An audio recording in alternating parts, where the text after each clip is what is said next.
মধ্যপ্রাচ্যে গুরুত্বপূর্ণ নৌপথ হরমুজ প্রণালী ঘিরে চলমান অচল অবস্থা বিশ্ব অর্থনীতিতে নতুন করে উদ্বেগ তৈরি করেছে।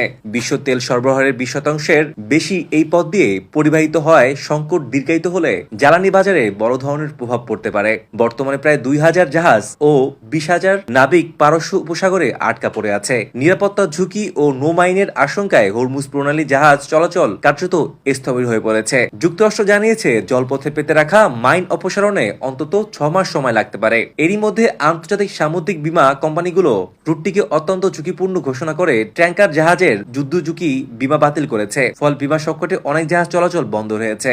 বিশেষজ্ঞদের মতে রাজনৈতিক সমাধান না হওয়া পর্যন্ত অনিশ্চয়তা কাটবে না। এদিকে ইরান জানিয়েছে নাবিকদের নিরাপত্তার কথা বিবেচনা করে তারা যুক্তরাষ্ট্রের বিরুদ্ধে তাৎক্ষণিক সামরিক পদক্ষেপ নেয়নি। তেহরানের দাবি ওমান উপসাগরে ইরানের দিকে যাওয়া কন্টেইনার জাহাজ তোস্কা নিয়ন্ত্রণে নিয়ে 28 ইরানি নাবিককে আটকে রেখেছে যুক্তরাষ্ট্র। ইরান বলছে কূটনৈতিক প্রচেষ্টার মাধ্যমে ইতিমধ্যে 6 নাবিক মুক্ত হয়ে দেশে ফিরেছেন। বাকি 22 জনের মুক্তির প্রচেষ্টা অব্যাহত রয়েছে।